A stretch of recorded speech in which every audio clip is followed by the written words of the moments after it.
North Korea's dictator wants the world's attention.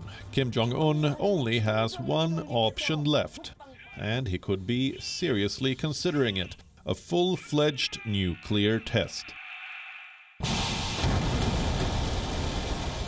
Hello everyone, welcome to Topic of the Day. In today's video, we shall be discussing about, will North Korea conduct a 7th nuclear test? So recently, in late October, the nuclear-armed North Korea fired 2 short-range ballistic missiles into the waters off the east coast of Korean Peninsula. North Korea has been testing a variety of ballistic missiles, cruise missiles and hypersonic missiles. It has fired more than 30 of them so far this year, including one that went directly over Japan.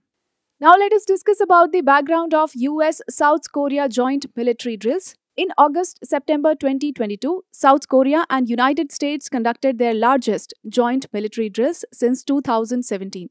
These joint military drills, called the Ulchi Freedom Shield, were designed to test readiness against North Korea's missile tests. Now if we talk about the reasons given by US and South Korea for conducting it, first of all, North Korea has conducted an unprecedented number of weapon tests in 2022 and fired more than 30 ballistic missiles this year, marking the largest number of ballistic missiles launched in a single year. North Korea is preparing to conduct its 7th nuclear test later this year.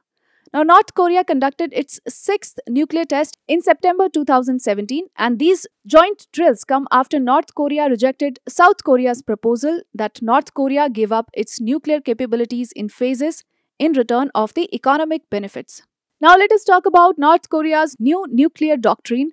North Korea called these joint drills as a rehearsal of invasion, and on 9 September 2022, Kim Jong-un announced his country's nuclear doctrine. Under it, North Korea resolved to never give up its nuclear program and retains the right to strike first.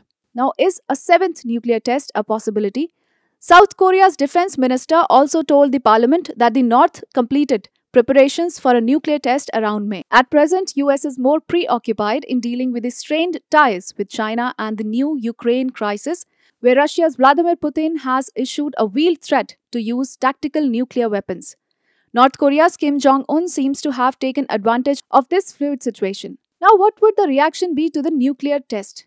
The United States and its allies in Asia have vowed that a resumption of the nuclear testing would be met with a strong and resolute whole-of-government response, but have not elaborated. Previous North Korea nuclear tests also incurred United Nations Security Council resolutions that imposed sanctions, backed at the time by China and Russia. However, Russia and China have blocked more recent attempts to impose new Security Council resolutions. These two countries are not likely to welcome a new test, but that they are unlikely to back any major new punishments.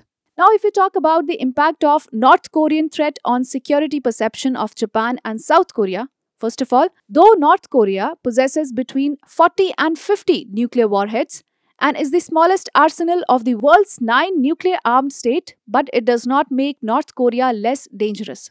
Second, faced with repeated missile launches and North Korea's growing nuclear menace, Japan and South Korea are being provoked to respond with its counter-attack capabilities and further strengthen its own defenses. Clamor is increasing in South Korea to acquire nuclear weapons. Now, for a positive scenario ahead, as geopolitical tensions mount, there are 2 blocs, China, Russia and North Korea on one side and US, Japan and South Korea on the other, which shall have to navigate the delicate path of not to provoke but play a sobering role so that peace and stability in the region is maintained. So this was a little bit about the topic. Now let us take up one practice question on the same.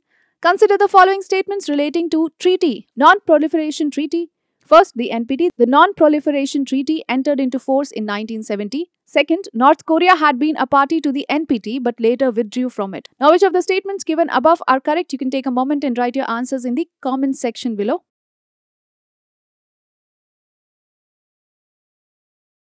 So, as we know, both of the statements are correct with respect to the NPT. Therefore, the correct answer is option C, that is both 1 and 2. And with this, we call it a wrap of today's edition of Topic of the Day. I hope you liked the video. I will see you with some other topic tomorrow. Till then, take care and do stay tuned.